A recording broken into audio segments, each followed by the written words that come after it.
गावात खरागोश आल्यामुळे ना आपण प्रशासनाने आपल्याला सगळ्यांना गावातून बाहेर पडायचा इशारा दिला की लवकरात लवकर तुम्ही घराबाहेर पडा। त्यामुळे आपण जे काय आहे ते आपण सर्व इथे दागिने सगळं सोडून इथे गेलतो आणि हाय त्या अवस्थेत आपण घराच्या बाहेर पडलेलो। त्यानंतर जवळजवळ काल आज सकाळी पहाटे हे असं घडले। हे म्हणजे जवळजवळ हे फक्त अशी नीच प्रवृत्तीचे लोकच करू शकतात नाही का असं काही काम, कारण का एवढे लोक बाहेर जाऊन त्यांचा फायदा घेणं हे खूप भयावह आहे। किती घरी चोरी झाली? जवळपास जवळजवळ 14 ते 15 घरी चोरी झालेली। 14 घरांचे सगळ्यांचे सेम तसेच तसे सगळं ते एकदम त्याच लोकांनी सगळ्या काय आता त्याचा अंदाज आपण लावू शकत नाही। अक्षय कोणी आज माझ्या घराच्या बाजूलाच खूप मोठं दरडीचं संकट आलं।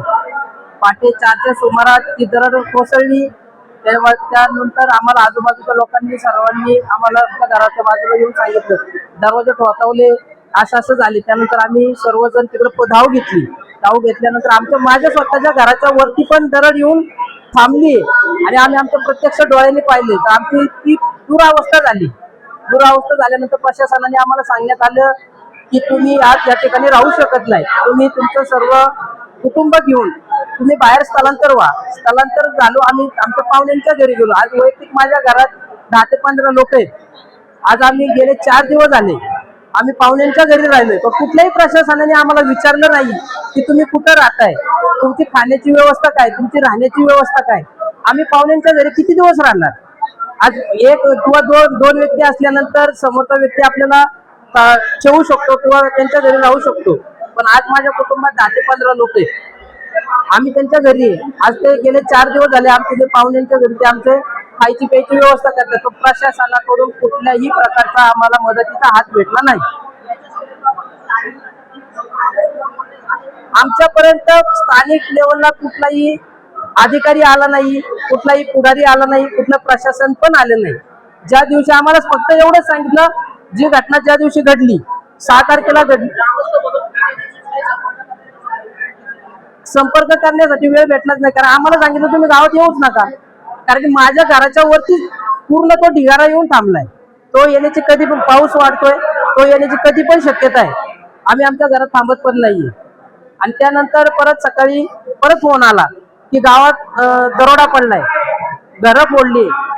त्यानंतर आम्ही गावात आलोय तर पाहतोय तर 20 ते 25 घरांची पूर्णपणे नुकसान करून चोरी झालेली आहे। प्रशासनाचा तरी पण कुठलाही प्रकार तिकोने, आमचे चुलते नंदू तिकोने, आमची नानी अनिता तिकोने आणि चुलत भाऊ माऊली तिकोने हे या 6 तारखेला सोमवारी दरडखाली मृत्यू पावले। त्यानंतर अजून जे काही आम्ही DCP लावले, पोकलेन लावले, हे आम्ही स्वखर्चातून लावले। सरकारने आम्हाला अजून काहीच म्हणजे मदत केली नाही, म्हणजे खाऊ म्हणजे पाणी बॉटल असू दे, जेवण असू दे, कोणतीही व्यवस्था केलेली नाही। अजून पण मौल्यवान वस्तू किंवा त्यांच्या आठवणी त्या दरडखाली आहेत। मला शासनाकडे ही विनंती करायची आहे की त्यांनी 3 दिवस पोकलेन लावून त्या सोने असेल किंवा चांदी असेल किंवा मौल्यवान वस्तू असेल त्या आम्हाला मिळाव्या आणि त्यानंतर अशी संपूर्ण दुर्लक्ष केल्यामुळे मी या संपूर्ण गावातर्फे त्यांचा निषेध करतो आणि यापुढेही भविष्य काळात मोठी अशी दुर्घटना होण्याचा संभव आहे। गावच्या संपूर्ण डोंगराला कमीत कमी 9-10 ठिकाणी लहान मोठ्या दरडी गेलेल्या आहेत। या दरडीमुळे सर्व गावातील असणारी कुटुंब ही सर्व भीतीच्या वातावरणामध्ये या ठिकाणी राहत आहेत। यापुढे आमच्या गावचं पुनर्वसन गावच्या गट नंबर 406 गायरान या गायरानमध्ये लेआउट टाकून गव्हर्नमेंटनी त्या ठिकाणी मंजूर करावा आणि सर्व सुविधा त्या ठिकाणी उत्पन्न करून दवाखाने, शाळा, मंदिरं, रस्ते, लाईट, पाणी पुरवठा या सर्व व्यवस्था त्यांनी आपल्या स्वतःच्या शासनाच्या खर्चाने करावे आणि त्यास आमचा संपूर्ण पाठिंबा गावकऱ्यांचा राहील. याच्या मी सर्व शासनाला हात जोडून विनंती करतो गावातर्फे.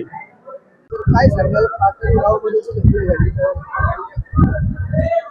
पाटण गावामध्ये जी दुर्दैवी 2 दिवसापूर्वी घटना घडलेली आहे त्या अनुषंगाने गावकऱ्यांचा रोष आहे. त्यात काल रात्री काही घरांमध्ये घरफोडी झालेली आहे, त्यामुळे बऱ्याच लोकांचे काही आर्थिक नुकसान झालेलं आहे.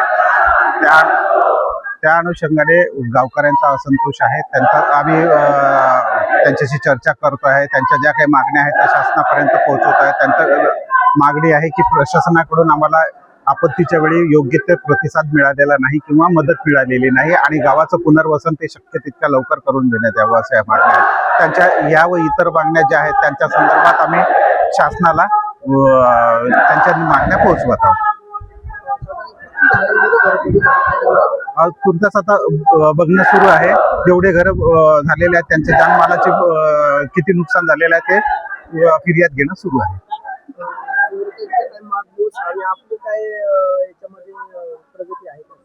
त्याच्यामध्ये आपण डॉग स्क्वॉड आणि फिंगरप्रिंट एक्सपर्टना बोलवलेलं आहे. ते मार्गातच आहेत. ते पोहोचल्यानंतर आपल्याला निश्चितपणे ज्या काही घरांमध्ये चोरी झालेली आहे तिथे काही ना काही मागमूस नक्की मिळेल व त्यावरून त्यांचा सुगावा लागेल.